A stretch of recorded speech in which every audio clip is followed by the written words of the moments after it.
Who surprised me the most at the bachelorette party was Chloe.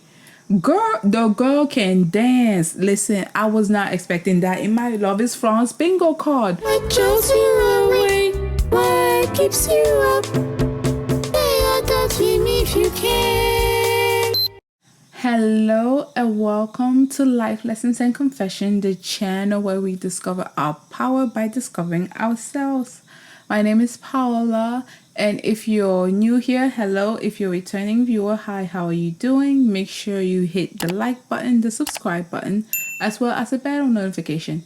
Alright, so we're going to continue our review of Love is Blind France, episode 8 and 9, and a little bit of 7, alright? And as usual, we should jump in. So this is at the tail end of episode 7. The women are trying on wedding dresses. Kim went first. Her dress was beautiful, but I was expecting a little more. I'm not gonna lie, I was expecting a little more. Her fashion game has been amazing. So the dress, there was clearly a budget here, and all the budget for Love is Blind France went to the editing, because like I said, Danish. Her dress was okay. And out of everybody's dress, I think I actually like Julie's dress more because it fit her frame better. But the other ones, I was like, I am a ball dress type of girl. So, hey, I guess that's that. Anyway, so the girls are trying on their dresses. And Tati says she will not be trying on a wedding dress today. The episode ends. So episode 8 begins and Yannick is talking with his brother. Apparently, he tried to have a conversation with Tati and she went, back, hung it up mid-conversation. And I was like, Yannick, what did you do? Like, Tati is a mess, but she has not been disrespectful so far. So I'm like, what did you actually do? And he explains he went to the notary. She was late this time around. She hung up on his face. As a woman who's hung up on a French man's face before, I am like, Yannick, what did you do? I am sorry. Am I inserting myself a bit too much in here? Maybe. However, like I said, French people can be a little bit argumentative.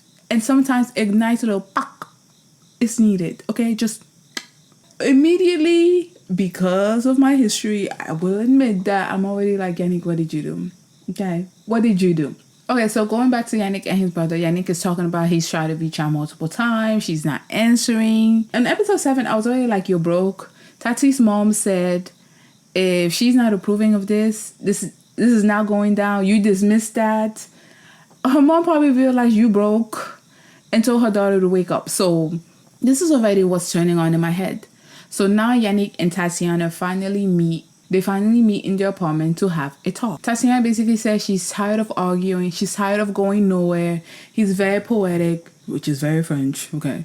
He says all the right stuff, but reality does not reflect what he says. And I can actually see it. Because before this whole thing started, when they went to Morocco, Yannick and Tatiana were the better couple for me. I was like, if anyone is going to go the distance, it's going to be these two. But by episode 7, when he showed up empty-handed to see his mom, his African mother, I was like, Yannick is not serious, okay? Was that a big leap to take? Yes, but however, I was not wrong. Tati basically said she's tired of arguing. She's tired of having the same conversation. They're not going anywhere with their conversation. And she's not tired of the argument. And as viewers, we haven't seen any argument, but because Yannick is giving me the personality of someone I am well aware of, I'm like, I can actually see the argumentative side. I can see it, all right? And she basically says he was talking to her like a child, and she's not his child. So she went, fuck. She felt disrespected. She ended up hanging up on him. And he also felt disrespected because she hung up on him. But like I said, as a woman who has hung up the phone on a French man who just kept arguing and I was over it, I understand how Tati feel. Is that a way to go about it? Maybe not. However, it is very draining to always talk to someone and they basically just dismiss. It's draining. It is draining. It's draining. Those level-headed arguments, they gouge my eyes out. Granted, I would never put up with a man screaming at me. Hell no. But the furthest I've gone is a level-headed person who just will not let something go. Always trying to hold the pose. I gotta defend It's ego based. It's ego based, and Yannick remind me of someone I know very well, and I can definitely see what Tati's saying with the arguments, with the fact that he's draining. He won't ever let stuff go. I'm like, yeah. I kind of see that coming. Okay, I kind of see that coming. Am I projecting? Absolutely, absolutely. I am absolutely projecting, but sometimes when it looks like a duck and it walks like a duck, it is a duck. All right? It is a duck. I know we shouldn't be judging a book by its cover, but the cover is a pretty good indication of what is going to happen in the book. It is what it is. So after having said that, I don't feel bad for Yannick. I do not feel bad for Yannick at all. He already gave me Brokey vibes by the end of episode 7. Now that I realize he's a Mr. Critical, Yannick, get off my screen. Yannick, get off my screen. Tati already advertised her business. The next time I'm in France, I'll check out her shop, okay? I'll check out her shop. I saw some ladies in there with natural hair. I prefer to wear my hair natural. So I would definitely be checking out her shop the next time I make a pit stop in France. But Yannick, get off my screen. So the camera pans to Charles and Julie, and they step into a baby store, and Julie is all Google Gaga with the little baby clothes and the little baby feet, and I am the same. Is it bad to want a child just because you think they're cute? And not because you think you'll be a good parent for that child? Granted, I don't think I will be a bad parent, okay? I will try to do my best, though. I know you can never be a great parent because there's just some stuff you won't know until you're facing that challenge. But I will try to do my best. But yeah, one of the reasons why I want to have children is because I think they're so cute and adorable. And they have tiny little feet and tiny little hands. And everything is so tiny and so cute. Okay. Apparently, I appreciate tiny stuff. Yeah, they have that little moment and they both feel like they are ready to be parents. The camera shifts to Kim and Thomas, and Thomas, they're having a discussion, and Thomas says he wants Kim to meet his daughter after the wedding. You don't want your daughter to be at your wedding, Thomas? When I heard that, I was like, listen, I definitely understand protective dad mode. I do not want my daughter to be attached to this person I'm dating unless we are going to go the distance. I get that. But meeting your daughter after the wedding, you don't want your daughter to be a part of your wedding? Listen, when I heard that, I was like, Tomas is going to say no. Tomas is going to say no at the altar, and that's fine. That is fine because I don't actually think these two should be together. Kim wants to be in a power couple situation. Tomas just wants to be cool, chill dad. And both are great individually, but just not together. So after that little discussion with Kim and Thomas, we see Alexandre pack up his bags in the middle of the night like a thief, ready to leave the apartment. He says he needs his own space to just figure things out. Again, I'm like, Alexandre, what is happening with you? What is going on? So he meets up with his brother, who honestly looks like his twin, okay? He meets up with his brother, and he talked about how he doesn't know if he wants to live in Paris. He's a nomad. He wants to go to the mountains. He wants to go into a cave. He wants to, like, just move around. And I'm like, Alexandre, if you're a nomad, why are you on Love is Blind France? Listen, as a fellow cave woman myself, I love my own cave. I love my solitude. And I also like the nomadic life. I would not be going on a reality TV show anytime soon. Anytime soon. Especially for love, where you get married to someone. Most people, when they get married, they want to settle down. Settle in their marriage, settle in their union, and potentially have kids. Can you have kids as a nomad? Yes. Yes, you can. But the kids have to be either extremely young, 1 or 2, or like 15 in high school where they can take care of themselves. And you can leave them with their grandparents and they'll basically be fine. When the kids are in school, elementary, middle, high school, you got to be there for your kids. You cannot be nomad dad. Absolutely not. That is not allowed. Or maybe, travel with your kids. That's also questionable, but, whatever works for you. I don't think parents should sacrifice their entire lives for their kids. I think they should still seek out what they want. Not only is it a balancing act, but it's going to depend on the individual.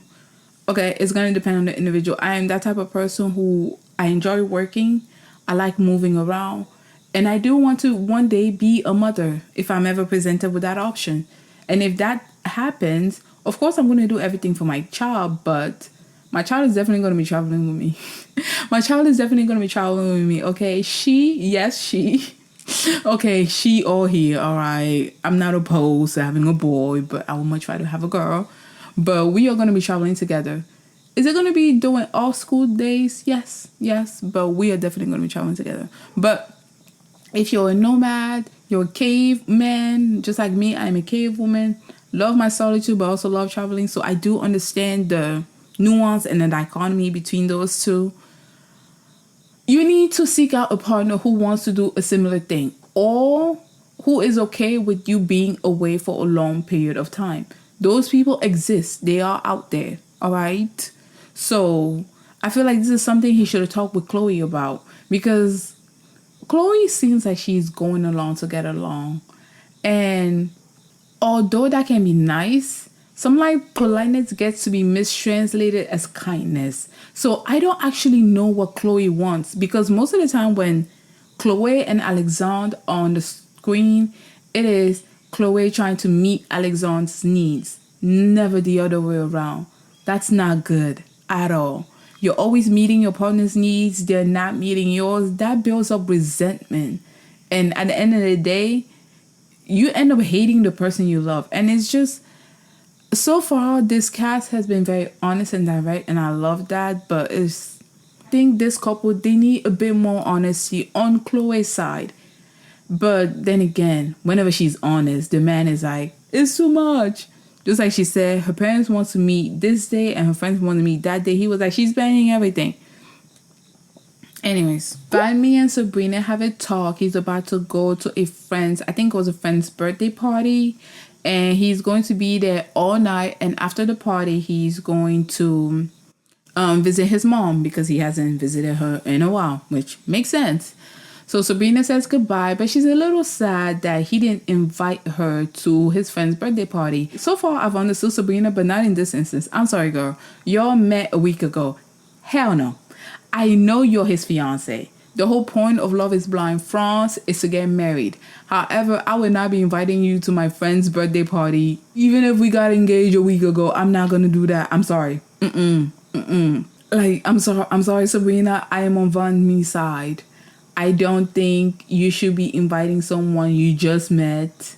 Yes, you are the fiance, so it's not like a girlfriend you're just dating. But still, it's like, we need to have been together for a while, at least a month. A month is not that long, but like, given your age, at least a month. For me, I would be like at least a month. So Charles come back from work and Julie is in the kitchen cooking the blandest meal I've ever seen on any Love is Blind franchise. Like, these people have been eating nothing but salad and soup. And the only time we see food, it is so bland. And I'm like, Julie, you Vietnamese. You are Vietnamese. Why are you cooking bland food? Like, I know y'all use spices. I have tried Vietnamese food. It is good. That chicken was so freaking bland. The only seasoning is probably salt and black pepper. How basic is that? Anyway, they eat the blandest food I've ever seen in my life. Probably why they're so thin. And they argue about their roles in the relationship. Charles feels like Julie is not very good at keeping a house clean. Which, okay. And he's always the one doing it. She points out she usually does the dishes. And he says, well, he does the dishes. It's just a mess. It's like, I'm of the sentiment there are two adults in the house, okay? Both need to contribute to the household chores. It's not just one person, either a man or a woman. And if you're cooking, your partner should be cleaning. Or if you're the one cleaning, your partner should be cooking. If you don't like doing the laundry, like, he literally said she did the laundry once and the machine basically went kaboom. She ruined the entire machine because she don't know how to do laundry. If you don't like doing the laundry, give it to the person who likes doing the laundry, but you do something else. Like, you need to split it up. That's it. But again, it's just something they can talk about and resolve. So Vanmi and Sabrina go out to this wonderful dinner with sharks. They're literally eating with the sharks. And he tells her he loves her. I'm not gonna lie, I was surprised. Vanmi has been giving me, like, I am looking at my watch and like, how long can I last until I can say no to this woman at the altar? But he tells her he loves her. I'm pleasantly surprised. She loves it. She wasn't expecting it. She says, I love you too, which I think she had already said, I love you anyway. But she says, I love you too. They hug it out. They kiss. It's cute. I'm still like, okay, Van Me, you have not been giving me enough. Again, you've been giving me polite.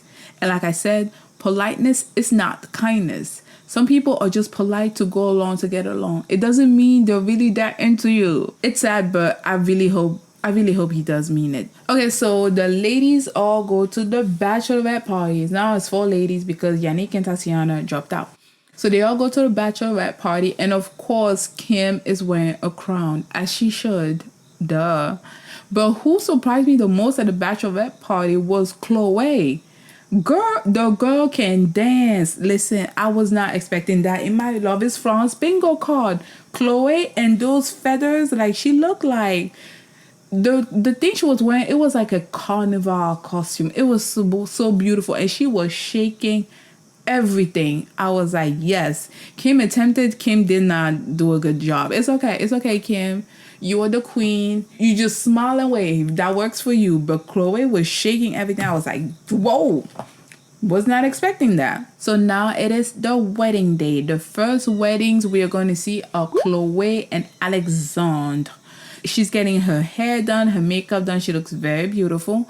Her family comes in, her sister and her mom, and they are worried that this man has still not said, I love you.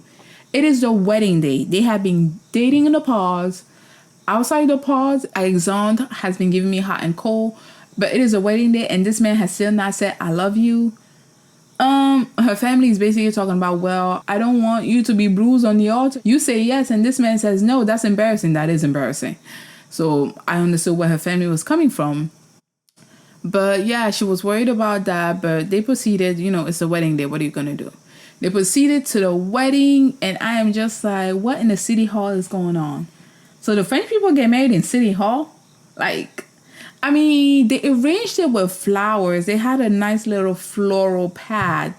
But City Hall is City Hall. Like, good. That did not give me wedding vibe. They looked like they were literally in front of a mayor in City Hall doing their vows. Why? Y'all are gonna leave that in the comment section below. Please, if you live in France, do you go get married at City Hall? Because I found that very odd. I think in the US, you do have to sign paperwork at City Hall. I mean, yeah, you do. But do you actually is the mayor the officiant? That was odd. Anyways, so they get to the altar. Alexandre had his mommy walk him. Oh, I loved it. If my mommy, and by the way, mommy is grandma. If my grandma was still alive, I would wish for her to walk me down the aisle one day. Why am I talking like that? I'm not even dating anyone. Anyways, but if I were dating anyone, and then if I were to get married, I would want for my grandma to walk me down the aisle. It was so beautiful. I like it when especially men are close to not only their mothers but their grandma. So I love that. His grandma walked her down the aisle. Her father walked her down the aisle. And I am just looking at the guests on his side and her side. The guests on his side look very casual. They did not dress up for a wedding. For me, they did not dress up for a wedding. I was like, okay. Chloe's family, they look put together for a wedding. Y'all are a little bit too casual, but maybe it's just the vibe of the family. It is what it is. So Chloe gives this beautiful speech. And again, the editors are not ish. I'm going to set it up for you. Chloe gives this beautiful speech. There's this nice ambient, lovely sound in the background. Think like, beautiful. Alexandre gave his speech, and it is basically, the engine music is literally like one from a horror movie. I'm like, is a slasher going to come out? What is up with this sound? It was so disturbing. I was like, the editors are not ish at all. Anyways, they give their speech. The mayor asks Chloe, will you take this man? Blah, blah, blah. She says yes. They turn to Alexandre. Will you take this woman? And surprisingly, he says yes. And I am like, are you sure? Is it just because the camera are around? So they get married. Honestly, I don't think it's going to last beyond a month. I don't think it's gonna last beyond a month. But they got married. And so, yay. And again, I'm like, huh? Okay, I guess. I don't think they're gonna last. I'm sorry. Like, I wish Chloe all the best. I think there's a wonderful person out there for her, but I don't think they're gonna last. Actually, I think I skipped a part. Oh my gosh. So going back to the emotional needs thing, Chloe and Alexander, they went out to go rock climbing. She had never rock climbed before. But because this is very important for him, she tried it, even though she was getting dizzy and sick. And I'm like, again, Chloe, you keep meeting this man's emotional needs, but he's not doing the same for you, boo boo. That's no good. And he said yes at the altar, like, oh, okay, I guess. I guess. The next wedding, Kim and Thomas. Thomas walks in with, he's very casual. He's ready to get married. He's excited. Kim walks in. She said she barely slept last night. She was stressed and she was thinking. And I'm like, this lady is going to say no at the altar. If Kim is like me, stressed, anxious, and you did not sleep because you were thinking about the wedding for a sapiosexual, is I am looking at the pros and cons of this and I can only see cons. I'm trying very hard to see the pros, but the cons just keep coming out. So when she said that, I was like, Kim is going to say no. But, you know, she walks in, they do her hair and makeup. Is Kim Korean? I have seen her wedding look in so many K-dramas. I'm like, you look like a stereotypical Korean bride in a K-drama. But she looked beautiful, all right? And she looked beautiful. So they're walking into the city hall, all right? Thomas has his friend walking down the aisle. I thought that was sweet. That was beautiful. You know, he's in Oliver Twist. His family's not. I like it when the men also walk down the aisle, like the women. It's like our family are joining together, not just the guy walking down the aisle and then the girl walking down the aisle with her dad. It's just the little stuff like that. I'm like, let our family present us to like the other family. I like the wedding to be a family affair. That, at least that's how I think of weddings. Is it because of my culture? Probably. And at first, Kim had her brother walk her down the aisle. He's definitely younger than her. And then she just pushed him over. And then she started walking down by herself. I was like, damn, Kim. Damn, Kim. So they begin the speech. I'm not sure who went first or not. But Kim's speech was, again, glaring for me. Because, like I said, throughout this whole series, I said, Kim is me. I actually wrote down what she said. Like, there was a part during her speech where she said, I have evolved during my time with you, and it is something I will always cherish and appreciate. I was like, those are breakup words. Kim, if you are me, those are breakup words. You are not gonna get married today.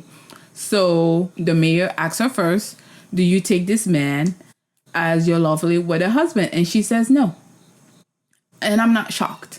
I am not shocked. There were too many signs. I already thought they shouldn't be together, but I actually thought Thomas was the one who was going to say no. But when Kim came in, she had been thinking about this. She's stressed. She hasn't slept. I was like, this woman's going to say no. This woman is going to say no. And then she's talking about how I have evolved with you and our time together is something I will always cherish. I was like, those are breakup words. She's going to say no. Anyway, she says no, and she slowly strolls out of the wedding hall with a bouquet in her hand like a boss. And I'm like, okay, Kim, that's a move. That is definitely a move. That's what I can say. Her justification is Thomas is too intense. And Thomas says maybe his intensity and his simplicity may have been why she said no. But I'm like, intensity?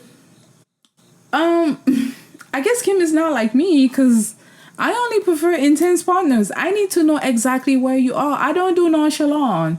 You need to be chalanting all the way.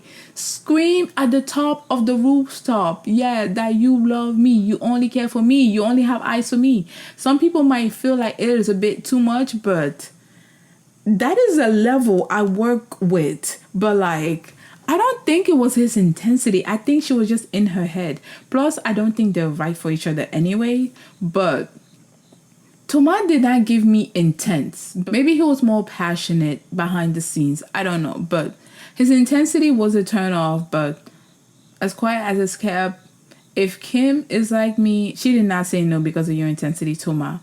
If anything, that was probably what attracted her to you in the beginning. Because remember, she said she fell in love with Thomas because of her heart, not because of her mind. She usually follows her mind and not her heart. But this time she follows her heart. And as a sapiosexual myself, who's a woman, intensity and passion in a man is attractive. I know for some people it can be a bit much, but I don't do non-intense men. You gotta be intense. You need to tell me exactly how you feel. Otherwise, my mind is just gonna keep running, running, running, running, and running. And the more my mind runs, the more I'm gonna say no. Just like when Kim came in and said she needs sleep because she was thinking, I was like, she's gonna say no. It is what it is. But personal opinion, I do not think his intensity is why she said no. It was probably because of other factors. But anyways, so now we are moving on to the next wedding, Van Mee and Sabrina. And Van Mee walks in, he talks about how he's scared of divorce, his parents divorced, and he doesn't want to repeat the same chapter. And I'm just like, you people who are scared for divorce, I don't understand y'all. I do not, okay? I do not understand y'all. People are not perfect, all right? And although you want to find the person or the partner who is going to have all the values, all the beliefs you want, and as well as meet your emotional needs, some stuff they're not going to understand. And this is where time comes in, growth comes in, and you grow together. A lot of people are like, I'm scared of divorce. It's like, are you just scared of taking a risk? Like, I get it. Love is the riskiest thing you're ever gonna have in life. Love is one of those things that is both comforting and can be confining. Like, it is comforting for you to be vulnerable with your loved ones, with your partner. This is also friends. This includes friends, okay? It is comforting for you to be vulnerable and to be understood with your partners and with your loved one and with all of that. It can also be confining in a way where you feel like you have to be a certain thing or you have to act a certain way. Or like for men, they have to provide, which, okay, there are multiple ways of providing, which is not just financial, but some people only think it is financial. But like, I understand the duality and the nuance in the word love. In my definition, encompasses familial, platonic, friendship, and as well as romantic. But you cannot let that be the reason why you don't take a risk and you don't take a chance on someone. So when he said that whole, I'm scared of divorce, plus his sister calling that lady psycho, I was like, Van Mee is going to say no. And honestly, Sabrina, you need to get the heck up out of there. And oh my gosh, I skipped another part. There was actually a part where Van Mee and Sabrina met her parents and her friends. And her friend asked him what is a negative trait he holds, because we all have negative traits, all right? We're humans. We have good stuff about ourselves, and we have some not so pleasant stuff. He couldn't think of one. That is a red flag. You are not aware enough to know what your negative traits are, but he did elaborate. Just because he can't think of one doesn't mean he doesn't have one. And then he said, oh wait, he has one, is actually him being indecisive. That is, again, a big old red flag for me. For me personally, indecisive people, I don't want y'all in my life. I do not like them at all. It is a big old red flag to be indecisive. If you tell me you're indecisive, I am thinking you are a puppet. You're a marionette. There is a puppet master pulling your strings, whether it is your family, your partner, your friends. Like, someone is pulling the strings and you are just going along to get along. Heck freaking no. It is better for you, make your decision, lie with it. All right? Listen, whether it is bad, make that decision. Think about it, make a decision. If it turns out bad, at least learn from that mistake and move on. But indecisiveness, heck no. When I heard that, I was low-key saying, Sabrina, run. Okay, this man is very polite. Politeness plus indecisiveness leads to a switch up real fast. Real fast. You're like, wait, I was not expecting this. Yeah, they didn't tell you how they actually felt. And they're just harboring resentment in there over and over again. But because they're indecisive, they have their families or their friends pulling strings and being the puppet master while they're just there as a marionette. I did not like that. But back to the wedding. Sabrina is like, she's ready. She doesn't want to be embarrassed on the aisle. And I'm like, Sabrina, I feel like you're going to be embarrassed. I feel like this man is going to embarrass you. And Van Mee walks himself down the aisle. Sabrina's father walks her down the aisle. Sabrina starts her speech, and it is very diplomatic. I'm like, wow, okay. I guess maybe she's the one who's gonna say no. I don't know. But then Vanny starts his speech, and basically at the end of his speech, he's saying no. So it's like the mayor did not even have the chance. Will you take this man? Will you take this woman? Because I wanted Sabrina to be the one to say no. Because her speech was very diplomatic, and I was like, this lady is, maybe she's gauging. If he says yes, she'll say yes. If they ask her first, she'll say no. But in the middle of this man's vow, he basically said he does not see it with her, and yeah, there's going to be no wedding. And she's just looking like, well, I guess. I'm not gonna lie, like, they're not the perfect couple by any means, by the way. They did have that fight, but I didn't feel like that fight was enough for them to not go together. I feel like maybe they need to learn more about each other, but I didn't feel like that fight was enough to like not be together. But what I felt was enough for not be together is Vanny's sister calling that lady psycho. When that woman said that, I was like, these are not the people for you, Sabrina. There are definitely introverts who like being around extroverted people, but these people, they don't like you. They don't like you. They would never accept you in their family. Plus, they're Asian. So we know how close Asian people are with their family, to the point where the men will only marry Asian girls because the family is like, you better only marry an Asian girl. So by me, he's probably gonna find himself a nice little Asian girl, and after 18 years of marriage, when their child has grown up, she's gonna divorce him because she's gonna be exactly as indecisive as he is. Do I wish that on him? No, but honestly, by me, you're in your 30s. Trade in your wishbone for a backbone. Just saying. Because it's obvious your family dictates your life. And that's not necessarily a bad thing. He's an osteopathic doctor. So, obviously, family dictation has led him down a good path. But sometimes what has gotten us to point A is not what is needed to get us to point B. And I'm not sure how this is going to work if you're actually looking for love. Or you can, I think Asian people do arranged marriages. You can do that. Sometimes they work out. Anyways, moving on to the last couple. It is Julie and Charles, my Oliver Twist couple. Please, sir. I want some more. And Julie's father comes in walking, and she is blurring out crying. Oh my gosh, her father looks so, I'm not gonna call him man cute. Her father looked good, okay? Her father looked good. She's there crying. She's happy he's there. She doesn't talk to her mom. They're not in contact, but she does value her dad. Although he was not there in her life, he has been a supportive rock in his own unique way. Charles is the one whose mother passed away, and his mother is not there. He would wish for his mother to be there, but unfortunately she has passed away, and his aunt is that supportive family rock for him. So his aunt walks him down the aisle. And again, I love it when men are close to female figures in their lives. I just love it. Aunt walks him down. Julie's father walks her down. They both have their vows. They're very cute. And they both said yes. This is the least problematic couple, but I was still shocked to hear yes. I was shocked to hear yes from anyone in this season, because my initial prediction was none of y'all need to be together, no couples, no marriage. But Julie and Charles got married, and they both said yes. And I actually do think they will fit in very well. They're both orphans or orphan adjacent. And they will make their little kingdom, as Julie has said, together. And it will be a beautiful kingdom filled with love and passion. Love that for them. But yeah, so that is it for Love is Blind France. And a lot of ups, a lot of downs, but I was entertained throughout. All right? I am not shocked by the people who said no. I would have wished Sabrina would have been the one to say no to Vanny, but whatever. I guess. And out of the people who say yes, I think Julie and Charles are the only people who are going to make it. And Chloe and Alexandre, I don't see it at all. I don't see it. That man is not going to last a month. He's not going to last a month, and he's going to disappear. But yeah. All right.